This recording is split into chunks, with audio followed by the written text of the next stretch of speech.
안녕하십니까. 사회복지과 이재환입니다. 지역사회복지론 제2주차 3차시 강의 주제는 지역사회복지의 이론적 기초로서 지역사회복지의 기초 개념인 지역사회복지에 대한 이해와 지역사회복지의 가치에 대해서 살펴보도록 하겠습니다. 자, 먼저 지역사회복지에 대한 이해에 대해서 살펴보겠습니다.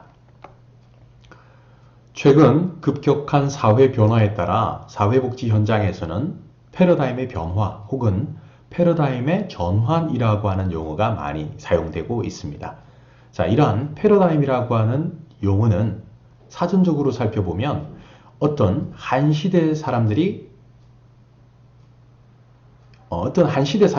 견해나 사고를 지배하고 있는 이론적인 틀이나 개념의 집합체를 의미합니다. 자, 이 용어는 미국의 과학사학자이자 철학자인 토마스 쿤이 1962년에 그의 저서인 과학혁명의 구조라고 하는 저서에서 사용하면서부터 널리 통용되기 시작한 개념입니다. 가령 전통적인 사회복지의 패러다임은 도움이 필요한 장애인이나 아동, 노인 등의 경우 시설에서 보호를 받는 시설보호를 원칙으로 삼고 있었습니다. 하지만 사회가 변화되고 산업화되고 도시화되는 과정 속에서 최근에는 지역사회 내에서 본인이 거주하고 있는 자택 내에서 서비스를 제공받는 재가복지, 더 나아가 지역사회 차원의 보호라고 하는 패러다임이 변화되어 오고 있다. 이렇게 이해를 하시면 되겠습니다. 자, 지역사회복지론 역시 미시적인 접근을 취하는 전통적인 3대 방법론 가운데 하나로 간주되어 왔는데요. 밀레니엄 시기인 2000년대에 접어들면서 미시적인 영역에 해당하는 사회복지 실천 영역과 거시적인 영역에 해당하는 사회복지 정책 영역과의 교집합적인 부분과 함께 지역사회복지의 독자적인 영역을 갖는 것으로 패러다임이 변화되고 있다고 할 수 있겠습니다. 자, 지역사회복지의 발생 배경을 살펴보면 우선 산업화 과정을 거치면서 가족이나 시장의 기능에만 개인이나 가족의 욕구 불충족 문제를 맡겨두기에는 한계를 경험하게 됩니다. 이러한 이유로 지역사회복지의 기능이 좀 더 확대되어질 필요가 있었다라고 볼 수가 있겠고요. 또한 사람들의 욕구가 경제성장과 더불어 경제적인 측면에서 비경제적인 복지 서비스로의 변화를 가져왔고 시설 중심에서 지역사회 중심으로의 어떤 변화, 재가복지 서비스의 등장 등 다양한 요인으로 인해 지역사회복지의 중요성이 그만큼 강조되어 왔다고 할 수가 있겠습니다. 자, 앞서 말씀드린 바와 같이 지역사회복지는 지역사회와 사회복지를 합친 복합명사입니다. 즉, 지역사회를 근간으로 하는 사회복지를 의미한다고 할 수가 있겠는데요. 따라서 지역사회복지는 지역사회 수준에 개입하여 지역사회에 존재하는 다양한 제도에 영향을 미치고 지역사회의 문제를 예방하고 해결하고자 하는 사회적 차원의 노력이라고 할 수가 있겠습니다. 자, 이번 학기에 다루게 되는 지역사회복지는 결과적으로 도시화로부터 멀어져 가고 있는 공동사회를 현대사회에 맞게 적용을 해보고 우리의 삶을 지탱해 주던 전통사회의 상부상조 정신을 기반으로 한 둘의 마을을 복원해 보고자 하는 하나의 사회복지 실천 방법론이자 일종의 운동적 성격을 지닌 개념으로 이해하시면 되겠습니다. 자, 지역사회복지와 관련한 다양한 용어들이 있습니다. 일반적으로 병을 고치기 위해 병원을 찾아간 사람이 병원에서 엉뚱한 병을 얻게 되어 뜻밖의 희생을 당하는 경우가 많습니다. 이를 가리켜 병원병 혹은 하스피탈리즘이라고 합니다. 자, 본문에서 제시하고 있는 시설병이라고 하는 것은 시설의 원래의 기능과 역할은 지역사회에서의 서비스보다 더 전문적이고 집중적인 서비스를 통해서 기능의 회복을 가져와서 결국에는 시설을 퇴소하여 지역사회로의 어떤 복귀를 기대하는 것입니다. 하지만 한 번 시설에 입소를 하게 되면 한 번 고객은 영원한 고객인 것처럼 받아들여져서 기능 회복에도 불구하고 시설에서 퇴소하지 않고 계속적으로 머물게 되는 현상을 의미합니다. 자, 두 번째 용어인 탈시설화라고 하는 용어는 시설을 벗어난다라고 하는 의미로 이해할 수 있겠지만 시설 보호의 폐해로 인한 문제 해결을 위한 시설의 사회화, 다시 말해 시설을 지역사회 구성원들과 소통할 수 있도록 시설을 개방하고 함께 공유한다라고 하는 의미로 해석해야 합니다. 자, 최근 우리나라는 저출산 고령화로 인해 지역사회 내에 사회복지 대상자층의 증가 추이를 보이고 있습니다.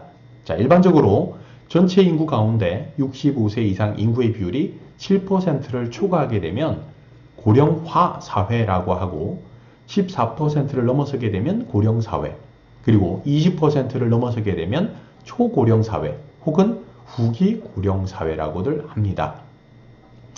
자, 전국적으로 세종시를 제외한 16개 광역시도 가운데 여기 전라남도의 경우에는 2020년 현재 노인 인구의 비율이 약 22.6%로 전국 평균인 15.5%보다 약 7% 이상 높은 지역입니다. 자, 이와 함께 최근에 보고된 자료에 따르면 인구의 유입보다 인구의 유출이 많은 지역의 소멸 위험 지수가 높게 나타나고 있습니다. 자, 지역 공동화 분석 결과를 살펴보면 30년 내에 전국에 있는 229개 시군구 가운데 약 85개의 시군구가 소멸할 위기에 처해 있다고 하는 심각한 상황에 놓여 있습니다. 자, 지역사회복지를 다룰 때 논의하게 되는 주제 가운데 하나는 지방자치입니다. 1949년 지방자치법 제정을 시작으로 출발한 지방자치제는 1960년대 군부 독재에 의해 중단되었다가 이후 1990년대에 다시 부활하면서 지역사회복지 영역에 많은 변화를 가져왔습니다. 대표적인 것이 사회복지 분야의 재정 분권화를 비롯해서 사회복지협의회의 설치, 지역사회보장협의체의 발달 등이 대표적인 예가 되겠습니다. 자, 지역사회복지에 대해서는 긍정적인 측면과 부정적인 측면이 동시에 상존하고 있습니다. 우선 우리나라 사회복지의 역사적 전개 과정에서 지역사회복지 실천 활동의 사례를 발견하였다는 점에서는 긍정적인 평가가 있습니다.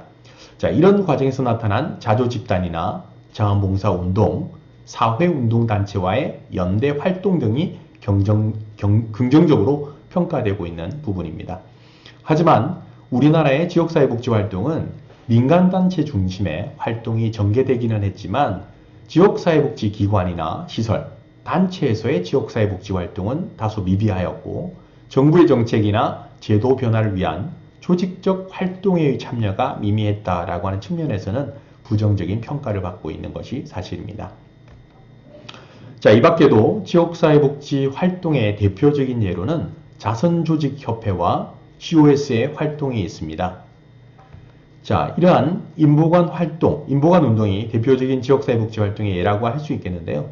이 COS와 인보관 활동, 즉 두 가지 활동 내용에 대해서는 추후에 지역사회복지의 역사적 전개 과정을 통해서 보다 자세하게 안내해 드리도록 하겠습니다. 자, 마지막으로 지역사회복지의 가치에 대해서 살펴보도록 하겠습니다. 자, 일반적으로 가치라고 하는 것은 좋고 바람직한 것에 대한 지침이라고 할 수가 있겠습니다. 이러한 가치는 특히 사회복지 실천의 가치는 국가나 시대에 따라 그리고 문화에 따라 차이를 보이기도 하고 계속적으로 변화해 왔습니다. 자, 사회복지 실천에서의 가치는 인간의 존엄성 존중이나 클라이언트의 자기결정권 보장, 비밀 보장 등 다양한 형태로 존재하고 있습니다. 자, 이러한 사회복지의 가치를 기반으로 한 지역사회복지의 가치를 살펴보면 우선 지역사회를 하나의 유기체적 관점으로 보고 스스로 문제를 해결해 나가는 자정 능력을 가지고 있다고 봅니다. 자, 또한 지역사회 내에 존재하는 조직들은 지역사회의 건강한 성장과 변화, 이를 통한 지역사회 구성원들의 행복이라고 하는 뚜렷한 목적과 분명한 위계, 그리고 연대와 연계의 가능성을 지니고 있습니다. 따라서 지역사회는 그 지역사회를 이루고 있는 주민들을 지역사회를 구성하는 핵심 요소로 간주하고 있습니다. 이것이 바로 지역사회복지가 지향하는 바, 즉 지역사회복지의 가치라고 할 수 있겠습니다. 이상으로 지역사회복지론 제2주차 3차시 강의를 모두 마치겠습니다. 감사합니다.